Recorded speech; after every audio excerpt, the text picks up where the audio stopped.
Assalamualaikum warahmatullahi wabarakatuh.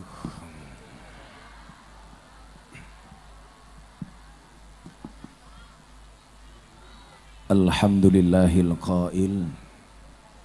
A'udzu billahi samil alim minasyaitonir rajim. Bismillahirrahmanirrahim.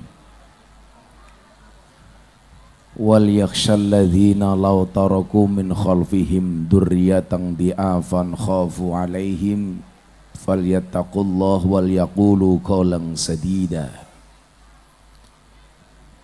Allahumma shalli wa sallim wa barik ala hadan nabiyil karim sayyidina wa maulana Muhammadin wa ala alihi wa ashabil mujahidin at-tahirin. Rabbi shrah li sadri wa yassir li amri wahlul 'uqdatam min lisani yafqahu qawli, amma ba'du. Hadratal muhtaramin, para masyayikh, para kiai, para habaib, tokoh agama, tokoh masyarakat, para sepuh bini sepuh yang saya muliakan, para pejabat yang berkenan hadir dalam semua tingkatannya yang saya hormati, segenap panitia pengajian dalam rangka walimatul khitan atas nama Ananda Alvino dan seterusnya, enggak kebaca. Bapak Ibu kaum muslimin wal muslimat, jamaah pengajian atas God rahimakumullah. Ini bener God ya, atas selokan.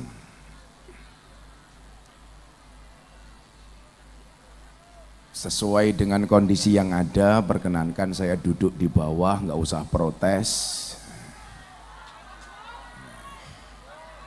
Karena tentunya saya su'ul adab kalau harus berada di atas. Yang sebenarnya siapapun yang ngundang saya itu peraturannya cuma dua. Satu, soundnya yang bagus. Dua, tempatnya yang luas. Jadi kalau begini saya duduk di bawah, nggak usah teriak-teriak dari kanan kiri depan belakang, yo salahmu dewek. Karena saya merasa nggak pantas kalau harus di atas kursi. Tapi apapun itu kita syukuri, alhamdulillah atas wasilah Ananda Alvino, saya dan jenengan semua bisa dipertemukan oleh Allah di dalam satu majelis yang mulia, di mana di dalamnya dilantunkan kalimat thayyibah, di dalamnya dilantunkan burdah, qasidah, sholawat yang saya yakin insya Allah menambah keberkahan malam hari ini. Amin Allahumma amin. Bapak Ibu yang saya muliakan, anak adalah merupakan satu anugerah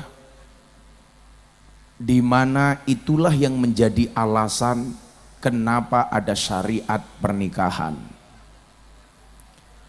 Karena salah satu tujuan pernikahan sebagaimana yang kita pahami adalah untuk menjaga berlangsungnya anak turun manusia. Saking spesialnya pernikahan, ada dua pernikahan yang langsung walinya Allah secara langsung. Dua pernikahan yang langsung walinya Allah adalah yang pertama pernikahan Nabi Adam dan istrinya Siti Hawa. Kemudian yang kedua adalah pernikahan Nabi Muhammad dengan Siti Zainab. Ini langsung walinya Allah. Ada perbedaan yang sangat mendasar terkait apakah Siti Hawa itu hamil ketika di surga atau setelah dikeluarkan dari surga. Satu pendapat ulama mengatakan Siti Hawa sudah hamil sejak di surga, Kemudian pendapat yang lain mengatakan Siti Hawa hamil ketika sudah dikeluarkan dari surga. Yang pengen saya sampaikan bukan itu, betapa kemudian tumbuh kembangnya manusia itu berangkat dari sebuah hubungan yang sah, sebagaimana hubungan Adam dan Hawa. Tujuannya adalah untuk melahirkan generasi yang sah.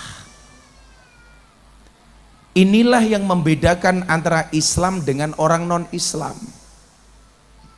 Saya ketemu dengan seorang follower Instagram saya dari Australia, seorang perempuan di pantai Kuta Bali, yang dengan dandanan seksinya dia sedang berjemur di pantai Bali. Kalau istilah orang Bali, sumur, susu dijemur. Dia datang bersama kekasih haramnya. Kenapa saya katakan kekasih haram? Karena mereka datang tidak diikat dalam pernikahan, tetapi mereka hanya samen leven. Kalau bahasanya orang Brebes, kumpul kebo. Kumpul kebo. Orang yang kumpul bareng tanpa ikatan pernikahan, tanpa akad. Maka mohon maaf, jangan sampai terjadi kumpul kebo di Brebes. Kenapa? Ini mana sih? Ini Brebes apa Tegal sih? Saya ngomong apa? Oh, mohon maaf, saya bangun tidur soalnya. Jangan sampai terjadi kumpul kebo di Tegal. Allah salah didik cerewet ya. Jangan sampai. Karena itulah yang membedakan antara syariat Islam dengan orang-orang non-Islam. Coba kalau sampai terjadi kumpul kebo, kalau sampai punya anak namanya gudel.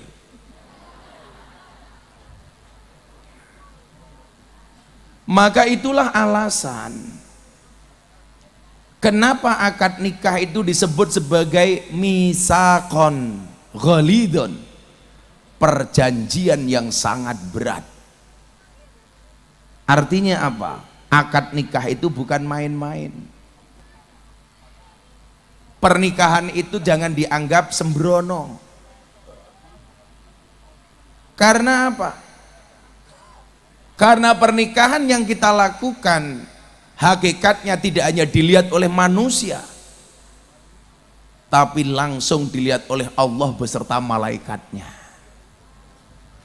Makanya saya sering bilang, wahai para laki-laki, nikah itu senang, tapi tolong jangan senang menikah. Betul Bu?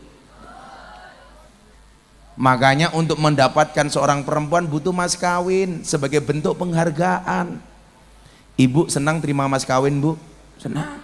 Tapi ada satu mas kawin yang paling dibenci oleh perempuan. Apa itu? Mas kawin lagi. Nah, sehingga kemudian dalam perjalanan pernikahan itu tidak mulus. Bahkan mohon maaf, banyak nabi dan rasul yang kiranya diuji oleh Allah dengan persoalan anak dan keturunan. Nabi Zakaria diuji dengan persoalan anak.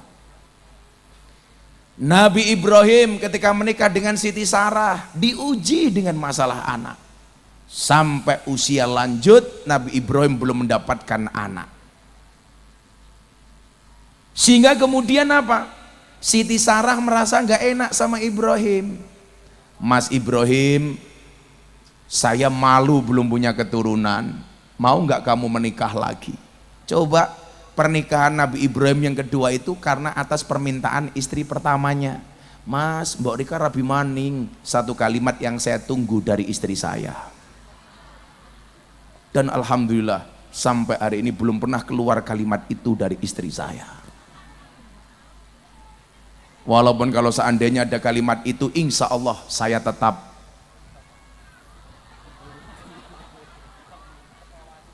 rawani, tetap menolaknya kalau secara terang-terangan. Sembunyi-sembunyi, wallahu a'lam bissawab. Akhirnya apa? Atas paksaan istrinya Siti Sarah, kemudian Nabi Ibrahim kembali menikah dengan istri yang kedua, Siti Hajar. Di situ baru kemudian Allah mentakdirkan Nabi Ibrahim punya keturunan. Setelah itu baru kemudian muncul anak-anak berikutnya. Ini yang beberapa kali saya sampaikan ketika seorang pendeta tanya kepada saya,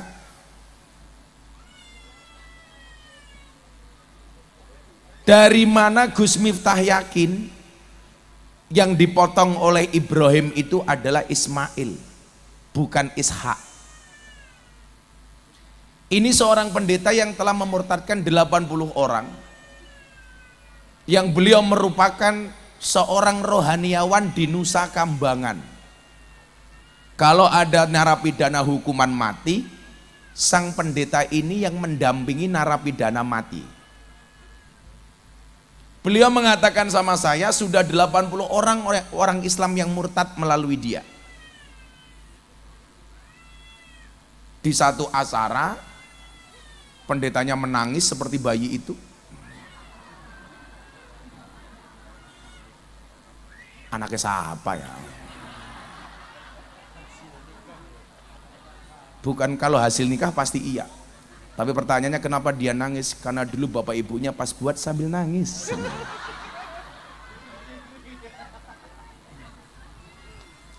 Iya.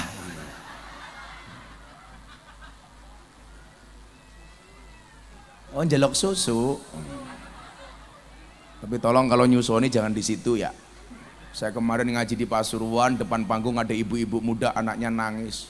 Langsung buka kotang. Ya Allah. Untungnya saya pakai kacamata hitam. Orang katon mata ninyong ya. Ya tahu diri dikit lah, masa depan panggung nyusoni anak. Saya sudah 2 minggu nggak pulang. Kan saya jadi ingin segera pulang panggung. Langsung meneng ya.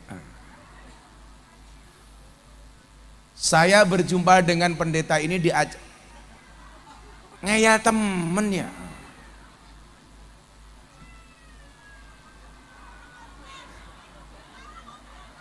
Ini saya curiga jangan sama ibunya, jangan-jangan nangisnya anak dibikin konten ini.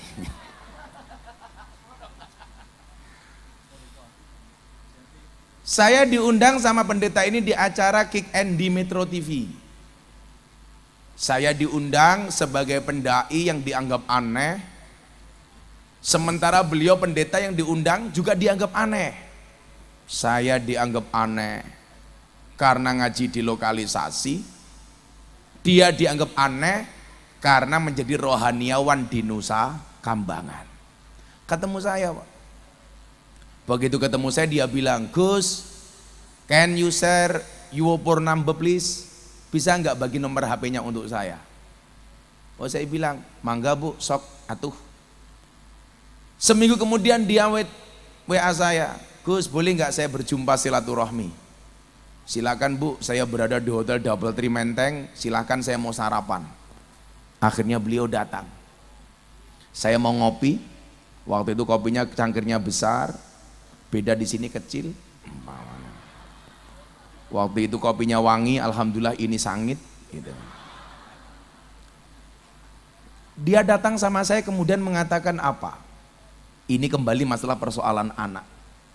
Gus, kalau Gus Miftah mampu menjawab pertanyaan saya mungkin akan menjadi seorang mu'allaf.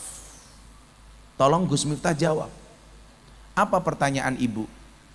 Saya bilang sama dia, kalau memang Allah menghendaki ada hidayah bagi ibu, insya Allah saya bisa menjawab. Tapi kalau tidak ada hidayah, mungkin saya tidak bisa menjawab. Bukankah Allah mengatakan innaka lang tahdi man ahbabta walakinnallah yahdi may yasha. Maka saya bilang, Pak, 230 orang yang masuk Islam melalui Gus Miftah itu bukan merupakan kehebatan Miftah, tapi mereka masuk Islam karena hidayah. Alhamdulillah, lebih dari 230 orang. Apa jawaban saya terhadap pertanyaan orang ini? Beliau bertanya begini, Gus, ini pertanyaan dari pendeta, dia bilang, Apa Bu Pendeta? Kebetulan beliau seorang perempuan, S3 teologi di Amerika Serikat, gelarnya doktor teologi, seorang penginjil. Sementara yang ditanya Miftah lulusan S1 itu pun ijazahnya tidak diambil. Karena saya malu kuliah 4 tahun setengah gelarnya SAG. Sarjana agak gimana gitu. Apa pertanyaan beliau? Gus Miftah, dari mana Anda yakin yang dipotong oleh Nabi Ibrahim itu adalah Ismail? Kenapa bukan Ishak? Karena memang tidak disebutkan apakah yang dipotong Ismail atau Ishak. Dari mana Anda yakin? Saya sudah bertanya kepada sekian banyak kiai dan saya belum mantap jawabannya. Kenapa? Karena berbeda-beda pendapatnya, berbeda-beda jawabannya. Mungkin Gus Miftah punya perspektif lain. Akhirnya saya jawab, oke Bu, mohon izin saya menghabiskan kopi saya dulu, nanti baru saya jawab. Padahal kenapa saya mengatakan harus menghabiskan kopi dulu? Otak Nyong mikir jawabannya apa. Tapi kalau saya ngomong nggak bisa kan aku malu. Kopi habis, omeletnya datang. Sorry Bu, saya harus makan omelet dulu. Sambil saya menyiapkan jawaban dari pertanyaan yang dia sampaikan. Akhirnya apa? Setelah 30 menit menunggu saya jawab pertanyaannya. Bu, izinkan saya menjawab.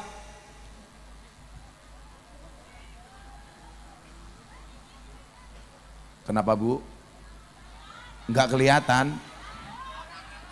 Ya, salahkan mereka yang menghalangi pandangan Anda, bukan aku. Kenapa Bu? Berdiri. Ora urun ngatur-ngatur kiai.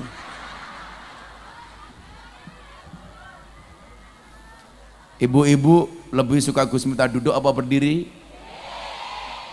Itulah perempuan.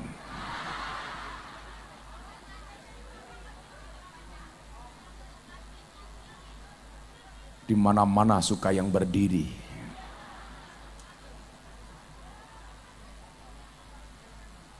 Perempuan itu sifatnya satu, mau dimengerti tapi tidak pernah mau mengerti. Kalau saya di bandara saya bilang, perempuan itu seperti pesawat, maunya ditunggu nggak pernah mau menunggu. Coba kalau mau berangkat pengajian bareng, siapa yang paling rewel? Ibu, suaminya sudah selesai, bentar alisnya belum jadi.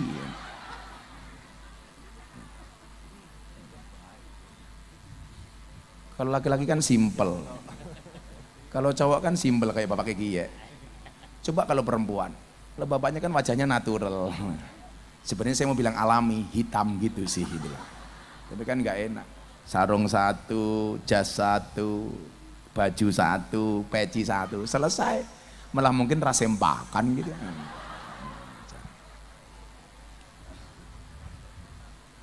Saya itu kalau di kamar mandi, yang lama itu bukan mandinya, tapi cari inspirasinya. Karena saya banyak dapat quote itu berangkat dari ngising gitu.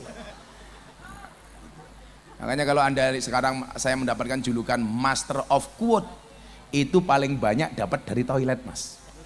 Kayak contoh quote Gus Miftah yang paling viral, cukup rokib dan atid yang menilai amalku, cangkemmu rausah melu melu. Itu dapatnya dari ngising gitu. The power of ngising. Nah, apa jawaban saya Bapak Ibu? Saya waktu itu jawab begini, Bu Pendeta, kenapa saya yakin yang dipotong oleh Ibrahim itu Ismail bukan Ishak? Jawabannya adalah saya tes cek sound bagus apa enggak, dan alhamdulillah bagus. Saya doakan soundnya jadi sound yang paling besar se-RT. Secara psikologis, kenapa saya yakin kok yang dipotong itu Ismail? Karena secara mental dan psikologis Nabi Ibrahim saya meyakini lebih sayang kepada Ismail dibandingkan Ishak. Kenapa? Karena perjuangan mendapatkan Ismail jauh lebih berat dibandingkan mendapatkan seorang Ishak. Jarak antara Ismail dengan Ishak itu tidak terlalu lama. Sehingga kemudian apa? Perjuangan mendapatkan Ismail itu jauh lebih berat dibandingkan mendapatkan Ishak. Bukankah kemudian Allah mengatakan dalam Al-Quran, lang tanalul birra hatta tunfiqu mimma tuhibbun. Sekali-kali kamu tidak akan pernah mendapatkan kebajikan sehingga kamu menafkahkan yang terbaik yang kamu miliki. Kalau hitung-hitungan orang tua, siapakah mereka yang terbaik antara Ismail dan Ishak? Jawabannya adalah Ismail. Dan Allah pasti menguji dengan yang terbaik, dan yang terbaik adalah Ismail. Maka secara psikologis dan mental Nabi Ibrahim lebih berat mengorbankan Ismail dibandingkan Ishak. Itulah alasan kenapa saya yakin yang dipotong itu Ismail bukan Ishak. Atas izin Allah, sang pendeta mengatakan sama saya, jawaban Gus Miftah rasional, izinkan saya mengucapkan 2 kalimat syahadat. Akhirnya pendeta ini waktu itu menyatakan masuk Islam. Nah, saya malam hari ini tidak membahas masalah hidayah, tapi bagaimana kemudian pentingnya seorang anak. Sehingga Nabi saja galau ketika nggak punya anak. Yang sunat kamu, Le? Kamu? Oh bukan. Mana yang sunat? Oh sini bro. Yang sunat Alvino pecinya NU. Saya doakan masuk surga. Pecinya. Namanya Alvino siapa sayang? Alvino Sebastian Ramadan. Bagi ngomong apa kamu? Alon-alon. Alvino Sebastian Ramadan. Westian Bastian. Sebastian Ramadan. Kamu lahirnya bulan Ramadan? Tahu. Kok tahu gila? Anaknya siapa ya? Bapak kiri arane siapa? Hah? Bapak kiri arane siapa? Hadi Hermawan. Loh, bapaknya dewe lali. Toh, ganjel toh. Bapaknya arane siapa? Hadi Hermawan. Haji Hermawan. Wongnya sing ngendi? Endi? Bapaknya lunga. Anaknya ngaji, bapaknya minggat ke primen ya. Oh, nguleti amplop. Kurang ngajar temen ya. Kali ibu Rika arane siapa? Nopianti. Oh, Nopianti. Loh, siapa? Putri Nopianti. Putri Nopianti. Wongnya sing ngendi? Wongnya sing ngendi? Lu, bapaknya minggat, ibunya minggat. Anaknya ngaji malah bapak ibunya kelon ke primen ya. Nopianti endi ya wongnya ya? Alvino. Nah Bapak Ibu yang saya muliakan, ngapunten ini. Sehingga kemudian apa? Begitu pentingnya arti seorang anak. Tadi ada satu ayat yang saya baca ketika Allah mengatakan wal yakshal ladina law taraku min khalfihim dzurriyyatan di'afan khafu alaihim. Hendaklah kita sebagai orang tua merasa khawatir, khasyah, takut, khauf ketika meninggalkan generasi yang lemah. Artinya apa? Ayat ini menuntut kepada kita untuk melahirkan generasi yang kuat, untuk melahirkan generasi yang hebat. Bu, pengen mboten anaknya hebat, pengen mboten anaknya kuat, pengen. Kok cerewet temen ya? Haruskah aku berdiri?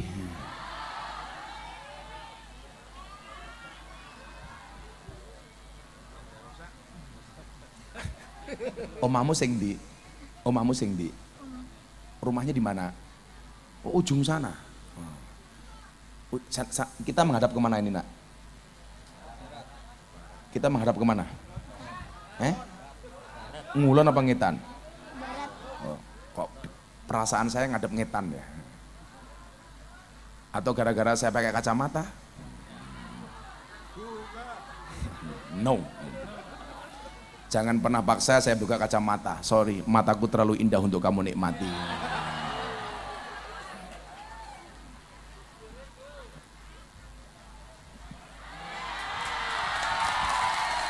Afan ya. Mohon izin saya mau pulang ya.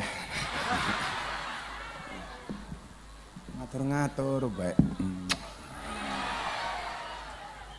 Kemayu, malah sweet manih. Angel temen tuturanmu. Alvino pengen jadi apa sayang besok kalau besar? Tentara. Keren. Saya kemarin punya santri ngelamar nyalon jadi tentara ditolak gara-gara giginya jelek. Makanya kamu jangan sampai giginya jelek ya. Akhirnya panitia seleksi tentara saya telepon. Pak panitia seleksi tentara, kenapa santri saya ditolak masuk tentara? Mohon maaf Gus, giginya jelek. Panitia langsung saya marahi. Pak panitia seleksi tentara, kamu harus ingat, besok itu tentara tugasnya perang tembak-tembakan, bukan cokot-cokotan. Saya bilang. Iya ya, perang tembak-tembakan, cokot-cokotan. Tapi untuk itu penting Gus. Ya. Wal yaksal ladzina law taraku min khalfihim dzurriyyatan di'afan. Jangan sampai kita meninggalkan generasi-generasi yang lemah.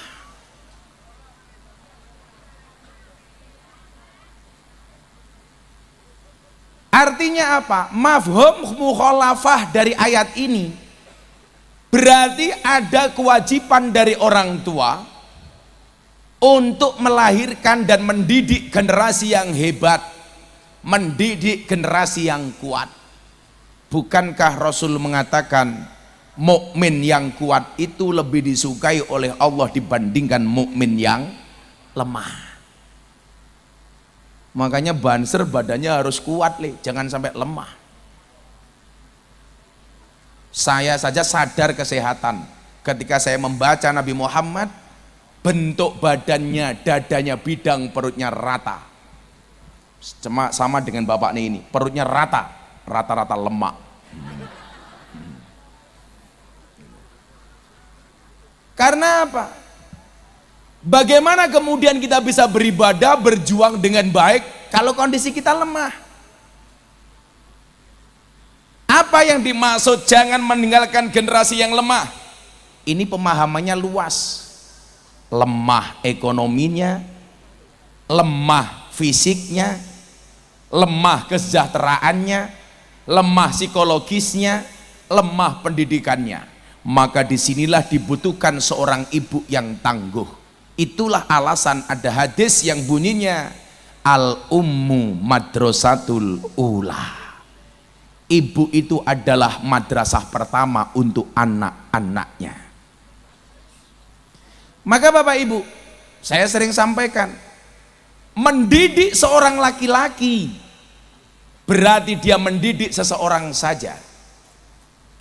Tetapi ketika mendidik seorang perempuan berarti dia mendidik sebuah generasi. Bu, lah awak mendidik wong lanang tok, ku ya hasilnya mung siji. Tapi kalau mendidik seorang perempuan hasilnya banyak. Itulah kenapa ada hadis yang menyatakan kelebihan perempuan dibandingkan laki-laki. Ketika Nabi Muhammad ditanya siapa yang harus dihormati, jawabannya adalah ummuka, ummuka, ummuka, ibumu, ibumu, ibumu, baru bapakmu. Itu menandakan apa? Bahwa keberlangsungan sebuah peradaban itu lebih banyak ditentukan oleh seorang perempuan dibandingkan laki-laki. Makanya kalau perempuan menangan itu lumrah. Kenapa? Dibuat kemuliaan 3 kali lipat seorang perempuan dibanding laki-laki. Karena mohon maaf, peradaban ini bisa terjaga dengan keberadaan seorang ibu. Apalagi teknologi sekarang, perempuan hamil tidak harus punya suami. Betul? Buktinya apa? Teknologi bayi tabung. Makanya Alvino, kalau kamu punya uang sunatan, tolong uangnya ditabung, jangan dicelengi. Kenapa? Karena ada bayi tabung, nggak ada bayi celeng. Ada bayi celeng, Bu? Nggak ada. Adanya bayi tabung. Sekarang menjadi kebiasaan di masyarakat kota, banyak perempuan punya anak, pengen punya anak tapi nggak pengen punya suami. Maka kemudian teknologi muncul. Apa? Bayi tabung. Teman saya membuat bayi tabung di Surabaya habis 2 miliar, Pak. Makanya hati-hati persoalan anak, Pak. Anak itu betul-betul rahasianya Allah. Anak wong tua nikah beneran, mas kawinnya banyak, malam pertama di hotel bintang 5, nikah nggak meteng-meteng, arane bocah Tegal, ini pinggir lapangan, dadi anak SMA nggak menikah, di pinggir kuburan, dadi begitu lahir anaknya namanya Muhammad Uka-Uka gitu.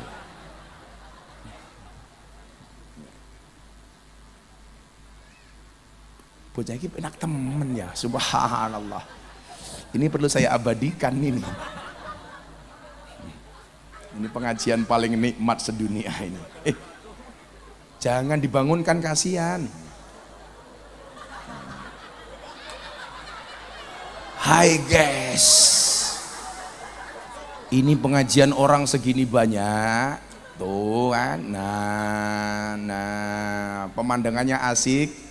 Di sini, wow, subhanallah. Mari bersama-sama kita mulai sholat ini.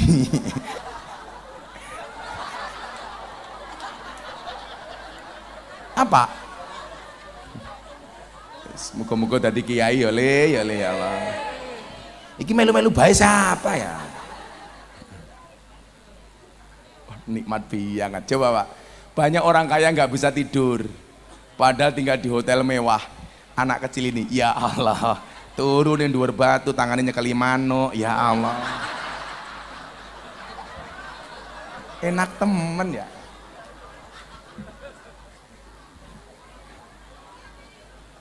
Apakah dulu orang tuanya membuatnya di atas batu?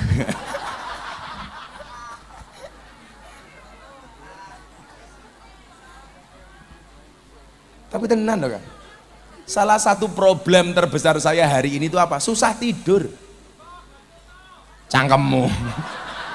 Tau ganjel tau.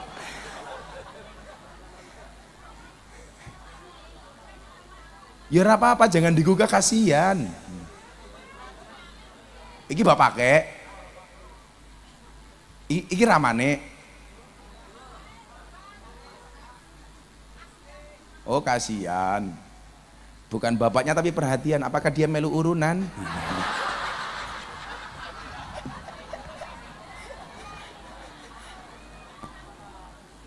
Oh iki mboke. Mboke lemu temen ya? Oh bukan.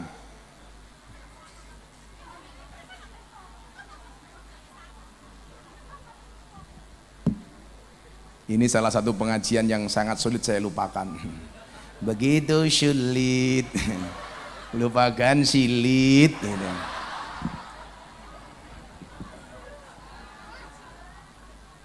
Sallu ala Nabi Muhammad. Coba mau punya anak, teman saya harus keluarkan 2 miliar Pak, untuk bayi tabung. Bikin bayi tabung itu susah yo. Gimana enggak? Orang membuat bayi tabung itu kan karena persoalannya dia nggak bisa buat anak. Entah mohon maaf rahimnya yang terlalu dalam, atau mohon maaf mungkin maninya yang terlalu lemah, sehingga mohon maaf tidak semudah yang dibayangkan. Saya lihat prosesnya itu, ya Allah, laki-lakinya harus mengeluarkan mani sendiri baru kemudian dimasukkan.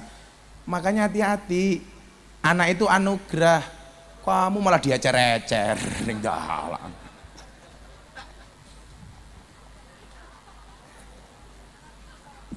Apalagi wong lanang, oke sing duwe prinsip, wong lanang ki kayak seprit, banyune muncat nang ndi-endi, yang penting botolnya pulang. Kok bapaknya paham sekali Anda? Kamu nggak paham kan? Enggak. Kan kamu isi spritnya.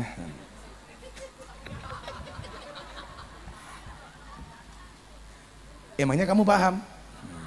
Aku aja enggak. Nah, maka kemudian apa? Islam ini didesain ketika pernikahan itu tujuannya adalah litaskunu ilaiha wa ja'ala bainakum mawaddata warahmah. Bahwa mohon maaf, tumbuh kembangnya anak itu tergantung nyamannya seorang ibu. Makanya jenengan hamil tolong hatinya dibuat nyaman, karena secara psikologis anak itu besok seperti apa jadinya tergantung kenyamanan seorang ibu. Maka laki-laki diuji oleh Allah ketika istri hamil. Ujiannya apa? Permintaan istri yang kadang-kadang ngadi-ngadi seperti ngidam. Lah ngidam itu sah-sah saja. Yang nggak boleh cuma satu, jangan terlalu dituruti. Ngidam itu sah, boleh, tapi mohon maaf, jangan berlebih-lebihan. Jangankan ngidam, yang lainnya pun berlebih-lebihan juga nggak bagus. Umpamanya ibunya hamil, istrinya hamil, ngidam, saya pengen makan mangga, mangga muda, tapi kamu nggak boleh beli, harus nyolong di tempat tetangga. Itu kan ngadi-ngadi. Ada yang seperti itu, Bu? Ada. Dulu saya mohon maaf pengajian di Jambe, aneh lagi. Ada 10 orang hamil turun dari panggung, mereka berjajar di samping panggung. Alasannya apa? Mereka ngidam. Ketemu Gus Miftah, begitu ketemu Gus Miftah saya tanya ngidamnya apa?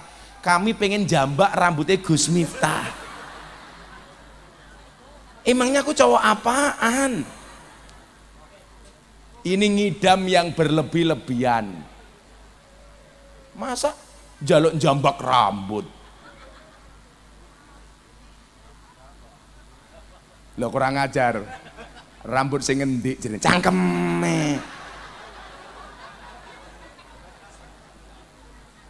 Allah itu maha asik, Pak. Sama-sama rambutnya tempatnya beda, namanya beda, Pak.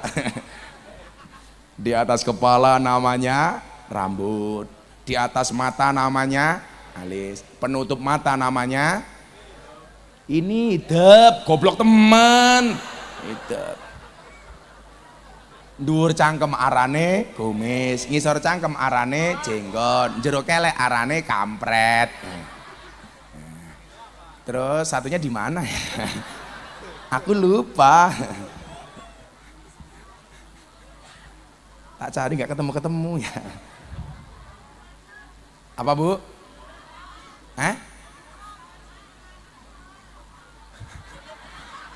Pas membahas rambut yang satunya itu di kelas pas saya tidur.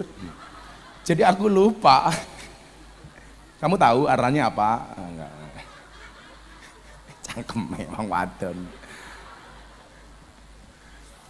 Nah, maka mohon maaf, peran seorang ibu harus betul-betul dijaga, apalagi ketika ibu besok melahirkan. Jadi ternyata proses membuat anak soleh itu bukan ketika dia lahir. Bahkan kalau kiai saya dulu bilang, dari sebelum kamu cari jodoh. Makanya dulu kiai saya bilang begini, kalau kamu besok mau menikah, tanyakan sama bapaknya, dulu anak ini ketika bayi nyusune 2 tahun apa ora. Akhirnya begitu saya mau menikah istri saya tanya sama bapak mertua saya, Pak, iki mbiyen mentile 2 tahun apa ora? Bapak saya malah marah, kowe iki urung-urung takon pentil keprimen ya. Padahal maksud saya ditanya nyusunya 2 tahun apa enggak. Ternyata Pak, mohon maaf, secara psikologis bayi yang nyusu ASI 2 tahun sama bayi yang tidak nyusu 2 tahun itu ternyata beda.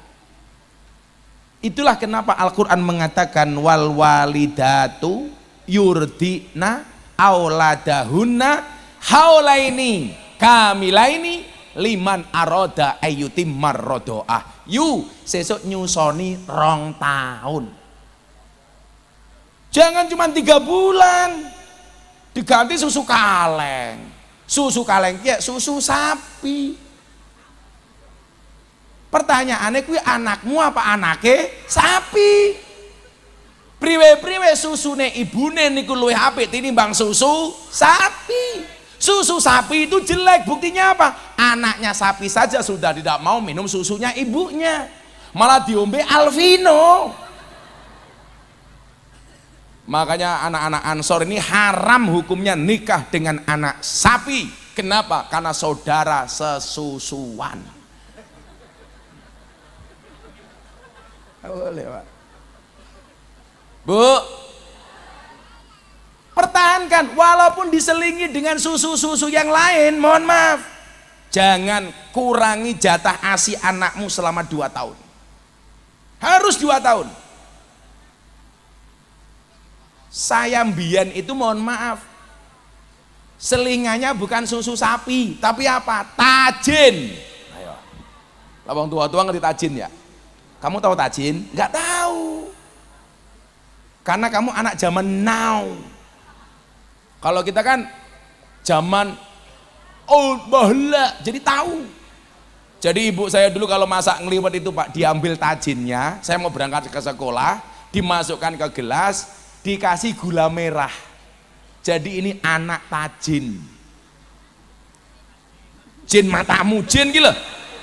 Kok anak jin?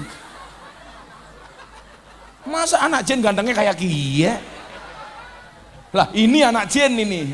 Oh, bukan.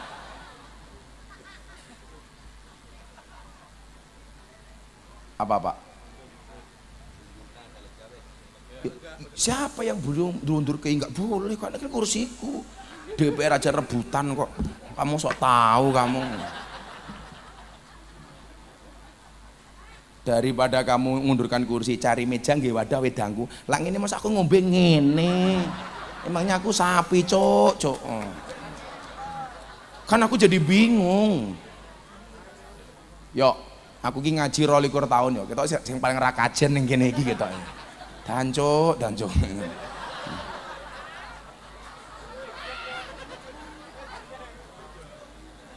Dene anak meneng bae lah.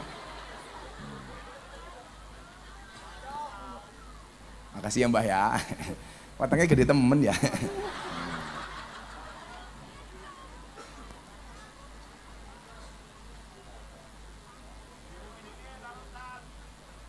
Begitu sulit. Nah, ini menjadi tanggung jawab bersama Bapak Ibu, bahwa keberhasilan mendidik anak pada akhirnya harus kita sadari tidak hanya tanggung jawab seorang ibu, tapi juga tanggung jawab seorang bapak. Mila lak bojone meteng, atine digawe ayem. Jaluk sesuatu kalau memang masih bisa dituruti. Umpamanya, aku pengen mangan jeroan ayam. Wow, api sekaligus jeroan usus. Jeroane usus.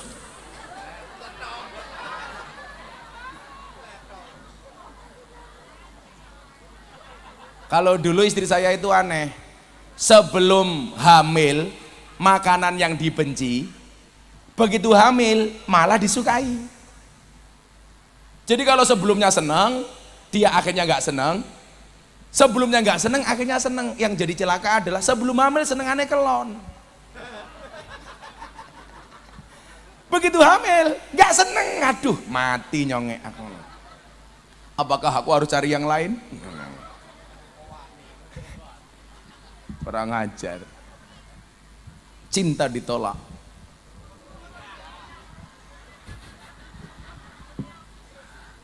Peleman bertindak. Wis tutup ya wis. Penutupan peleman itu jariah dari almarhum Ki Entus Susmono. Tepuk tangan Ki. Itu jariahnya almarhum Ki Entus itu. Walaupun itu jariahnya Ki Entus, yang paling sedih mereka. Sallu ala Nabi Muhammad. Nah, Niki tanggung jawab. Artinya tiga. Apalagi ketika seorang ibu menyusui. Ternyata Bapak Ibu ada penelitian di sebuah perguruan tinggi. Anak itu secara psikologi seperti apa? Tergantung asupan ASI yang diberikan kepada anaknya. Jadi kalau ibu ini dibuat marah-marah, hatinya tidak nyaman, galau, niku nyuwun sewu, susunya ini menjadi panas, ASINya ini menjadi panas. Kok ketika ibunya marah-marah karena hatinya khawatir gundah gulana nyusui anak, itu sangat berpotensi secara psikologis menjadikan anaknya suka marah-marah, gerasa gerusu. Makanya kalau mau nyusoni hati-hati, tenang dulu batinnya. Coro ibune Imam Syafi'i mengambil air wudhu terlebih dahulu, begitu nyaman baru berdoa, Allahumma niat ingsun nyusoni bapak nih lillahi nyusoni mbok nih lillahi ta'ala. Disitulah dibutuhkan kesabaran dari suami. Lak bojone nyusoni anake sing lanang ra usah njaluk. Sabar. Gantian karo anake ngalah disit. Latihan. Sampaikan sama istrinya, sama anaknya bayi, Dek, kuizinkan selama 2 tahun kuwakafkan susu mbokmu untuk dirimu. Istrinya tanya, lah bapak gimana? Izinkan suamimu cari yang lain. Lawang anak 5 bulan pak, anaknya sudah nggak dikasih ASI. Alasannya mboknya apa? Susunya ora metu. Padahal bukan itu, keburu gantian sama bapaknya. Sehingga kemudian apa? Kesabaran ibu dengan segala doanya, doa orang tua kepada anak itu mustajabah.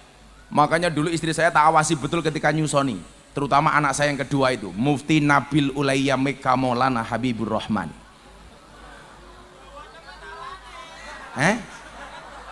Doa temen arane, anak-anakku dewek, sing kelon aku dewek, sing lainnya bojoku dewek, kok sing cerewet cangkem Rika.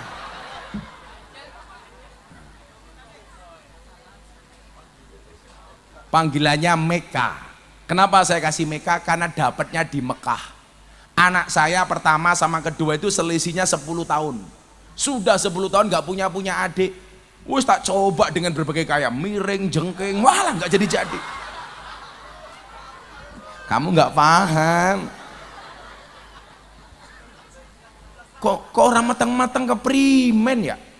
Akhirnya kesekian kalinya saya umroh, istri saya ajak umroh. Set. Di depan Ka'bah pak, saya ketemu polisi Arab namanya Askar. Tanya, min aina jita? Anda dari mana? Jitu min Indonesia. Saya datang dari Indonesia. Kula takoni, kam zaujatan laka? Istrimu berapa? Modar aku. Tak jawab, illa wahid faqat. Satu saja. Dia bilang, bahlul ente. Loh, kenapa? Masa gantengnya kayak gini istrinya cuma satu?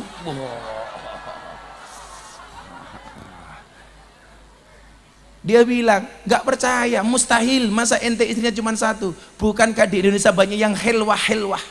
Bukankah di Indonesia banyak yang cantik-cantik? Saya malah bilang sama orang Arab, kamu salah. Kalau toh seandainya saya pengen nambah istri lagi, saya pengen menikah dengan orang Arab. Dia tanya lagi, kenapa kamu pengen nikah dengan orang Arab? Jadi kalau istri saya marah serasa mendengarkan tartil Quran.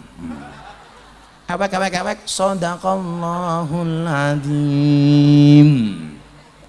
Kayak gitu Kiai. Akhirnya dia tanya lagi, anakmu berapa? Ila wahid, baru satu. Langsung dia bilang, pantes istrinya cuma satu, nggak bisa bikin anak. Cangkeme, saya bilang gitu. Akhirnya di depan Ka'bah, di depan multazam pintu Ka'bah, saya angkat tangan, saya berdoa, ya Allah, saya pasrah. Saya dihina, anak saya cuma satu, ya Allah. Izinkan istriku pulang meteng, ya Allah. Amin.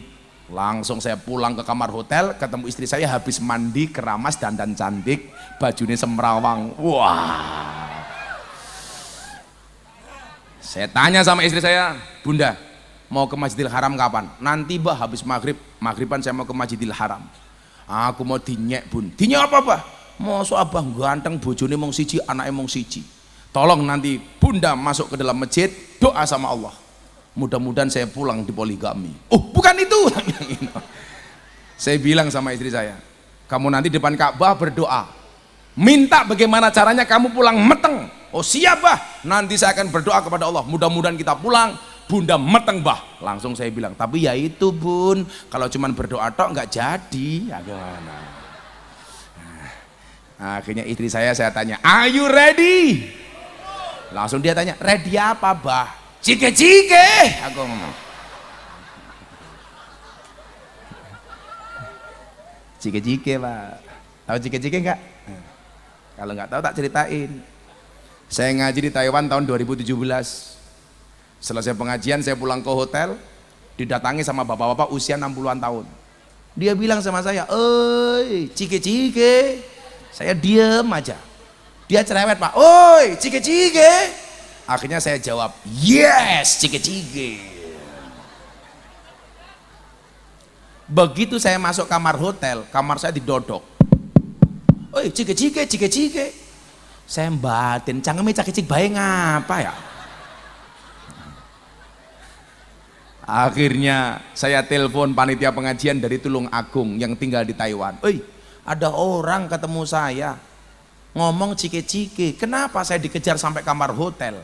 Lah tadi abah jawab apa? Yes. Oh alah baba, cike-cike niku abah ditawani kelon. Nah, saya nggak tahu artinya, maka saya jawab yes. Coba kalau tahu artinya saya jawab oke. Makanya nanti malam ibu-ibu ketemu suaminya, katakan yang lembut kepada suami, mas cike-cike ya. Itu Kiai. Nanti Kiai pulang langsung ketemu istrinya, cike-cike kayak gitu.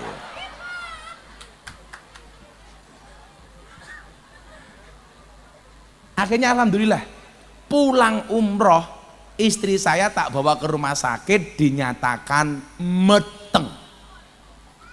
Singkat cerita 8 bulan kemudian musim haji datang.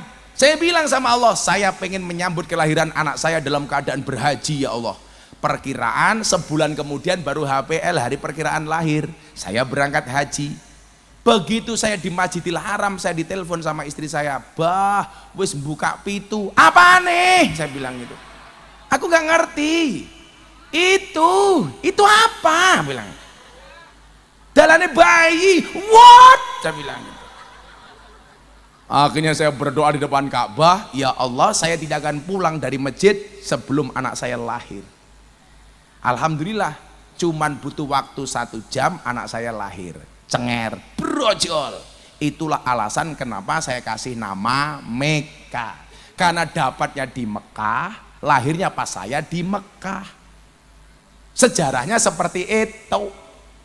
Nah sekarang orang bikin nama anak malah singkatan-singkatan. Saya punya teman tukang becak, istrinya mau melahirkan, dibawa ke rumah sakit naik becak sampai jalan macet, akhirnya lahir di jalan. Anaknya dikasih nama Muhammad Jonathan.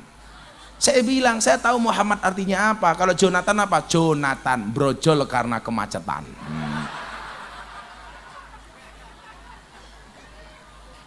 Besok anaknya siapa? Sekarang bikin nama anak sukanya singkatan-singkatan, Pak. Namanya siapa? Sukarlan, apa kayak asung lekar neng dalan kayak gitu. Kayak banji-banji yang ada di Pakem itu, Pak, Bogem. Jadi kalau Anda ke Jogja setelah Prambanan mau ke pondok saya itu melewati perapatan Bogem, Perliman Bogem. Itu banyak banji-banji di situ. Kalau Gus Miftah datang tuh langsung mantri depan mobil minta begini. Saya kasih uang, masuk ke susu. Ternyata susu ini brojol, Pak. Ya Allah, ternyata namanya Suzuki, kayaknya kita susu bono kaos kaki. Alvino, kamu tahu nak Alvino artinya apa? Nggak tahu. Bapakmu mana sih? Aku curiga. Aku udah mau pulang, bapakmu nggak kelihatan. Jangan-jangan nggak diamplopi aku. Kamu saya sandra loh kamu. Nah, sekarang pertanyaannya adalah, setelah wujud punya anak seperti Alvino, Apa langkah-langkah yang harus kita lakukan supaya menjadikan anak kita kuat, anak kita hebat? Allah kasih resep. Nangis manis.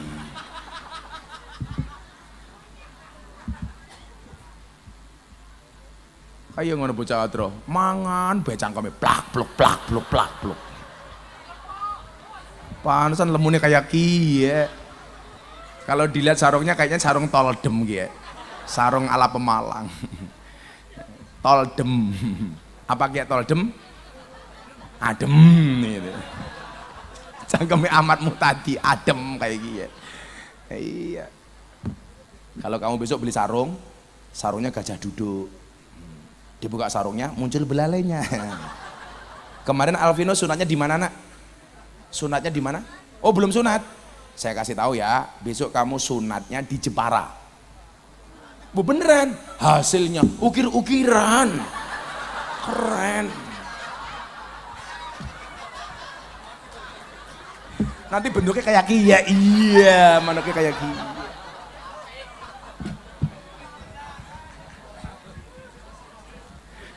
Ukir-ukiran.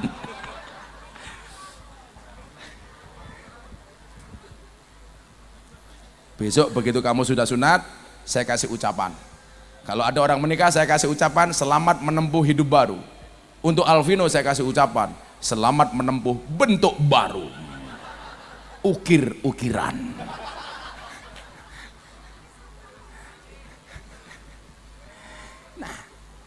Bagaimana kemudian kita mendidik mereka? Minimal ada 3 hal yang harus kita lakukan untuk anak-anak kita. Ini bonusnya yang meteng ini. Dengerin ya. Apa pendidikan yang harus didapatkan oleh anak kita?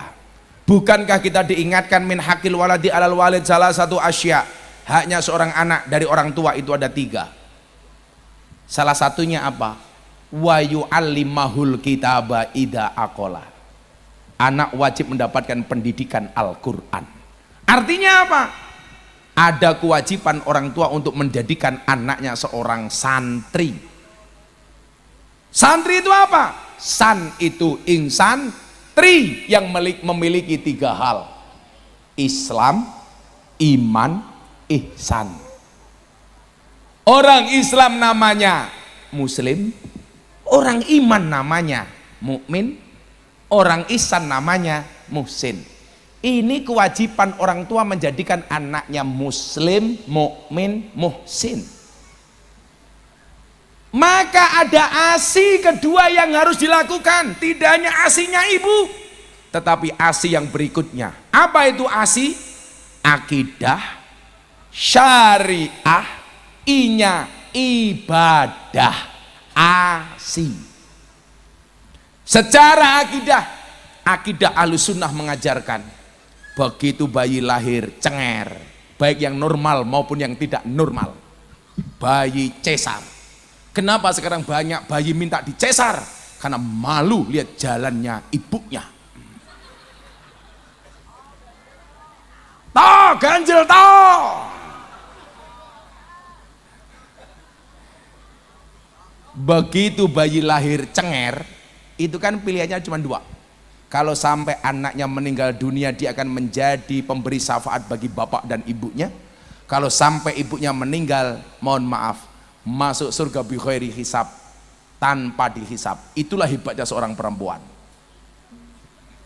Bu,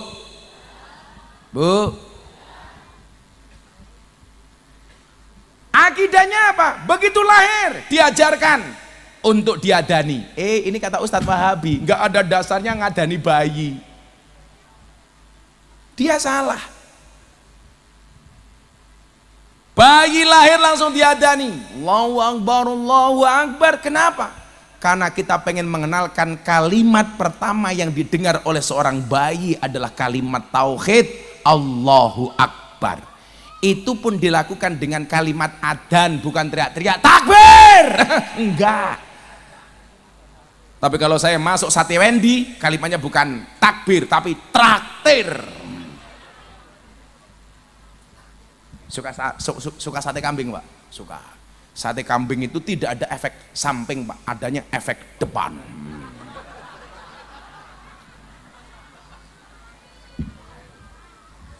Dan Pak Kiai tahu, kalau kita makan kambing penyakitnya cuma satu, penyakit mamah.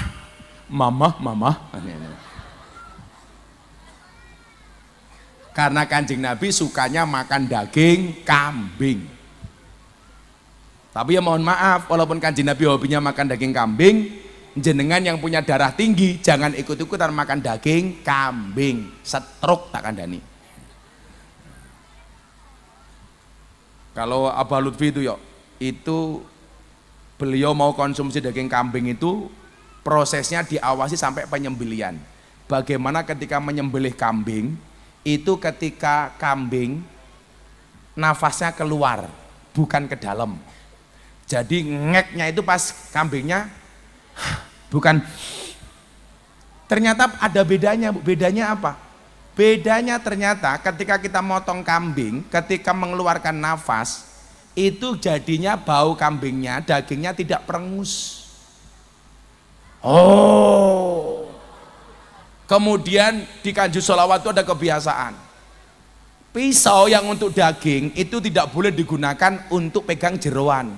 Jadi untuk jeroan sendiri, untuk daging sendiri. Dan jangan dicampur antara jeroan dengan daging. Jeroan itu tidak bagus, apalagi jeroannya usus. Itu gak bagus. Dulu itu ternyata Pak, Gus Dur itu ceritanya teman-teman itu, kenapa beliau kena stroke? Itu salah satunya adalah karena satu, Gus Dur terlalu banyak konsumsi jeroan. Nomor dua, terlalu banyak makan duren. Makanya sampai hari ini saya itu trauma nggak pernah makan duren. Saya nggak doyan duren karena saya mendengar cerita Gus Dur itu stroke gara-gara duren. Duren itu nggak bagus, apalagi kulitnya. Bukan begitu Pak Tentara? Iya, tentaranya rambutnya putih kabeh ya. Nah, maka anak diajari Allahu Akbar, Allahu Akbar. Tapi gue cahadro dengerin, kalau kamu punya anak lahirkan adanya yang lembut-lembut saja, ora usah gentak-gentak. Saya kira anak dadine kayak FPI kayak mungkin adanya terlalu bengok-bengok. Allahu Akbar, Allahu Akbar. Makanya takbir gitu. Lah wong NU ya santai aja. Allahu Akbar, Allahu Akbar. Bu, kalau besok ada orang teriak-teriak takbir, Allahu Akbar, ibu jawab sami Allahu liman hamidah. Akidah, supaya akidahnya nggak salah. Kemudian yang kedua apa? Diajari syariah, hukum-hukum. Punya bayi, mau nyusoni anak, wudu dulu. Jangan bar nyekel wedhus, anaknya nangis, nyoh. Anaknya mesti batin, bu, susumu perengus. Kemudian apa lagi? Mau doa walaupun dia belum bisa menirukan, ibunya doa. Allahumma inni a'udzubika minal khubusi wal khobais. Salah ya. Allahumma barik lana fima rozaqtana wa qina adzabannar. Salah. Coba Bu, anak mau kencing walaupun dia belum bisa menirukan kalimat ibunya. Ayo Dek, kalau mau kencing doa dulu, Allahumma inni a'udzubika minal khubusi wal khobais. Selesai kencing, diceboi. Ini memungkinkan anak menjadi disiplin. Ketika bayi tidak gampang ngompolan sembarang tempat, kecuali di tempat yang benar. Makanya bocah saiki nguyuh sak nggon-nggon, aku curiga yo. Jangan-jangan biyen bayi ini ra ditata sama wong tuane. Akhirnya nguyuh tiang listrik, tur. Ora cebok malah tutul-tutul ke. Kesetrum ter dadi ireng kayak gie gitu loh. Aslinya putih. Nguyuhe ra toto temen ning isor tiang listrik tutul-tutul ke. Urung rampung selentik indase. Tak.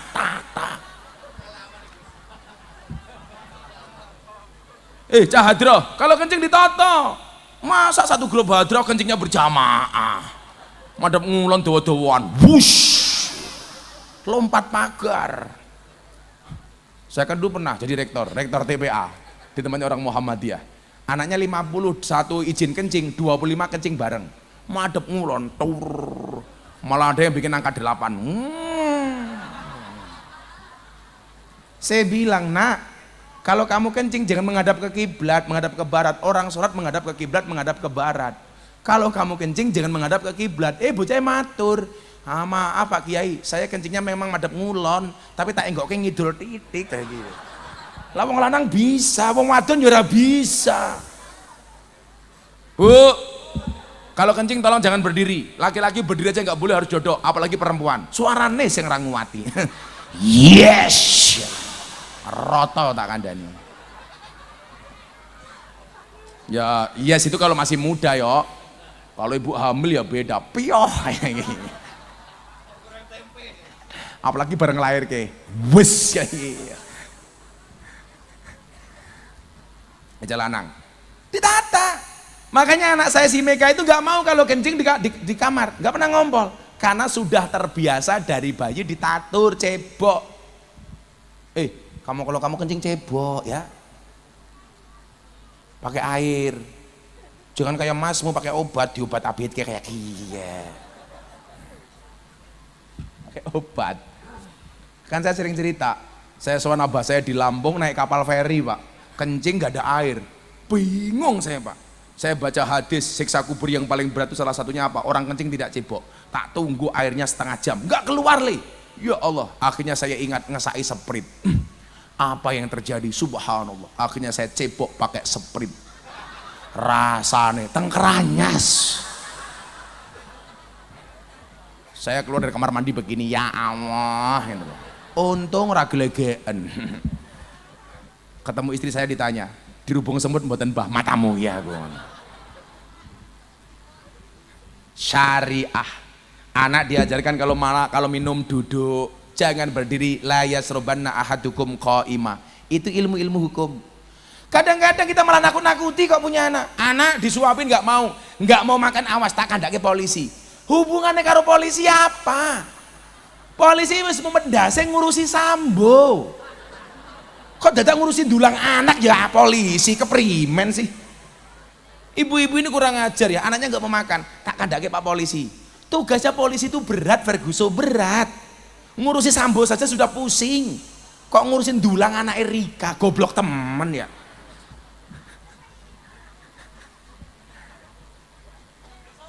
Kita tuh nakut-nakuti gitu loh. Nggak makan awas, tak kandaki Pak polisi. Salah. Kemudian I-nya adalah ibadah. Anak diulang sholat dari kecil.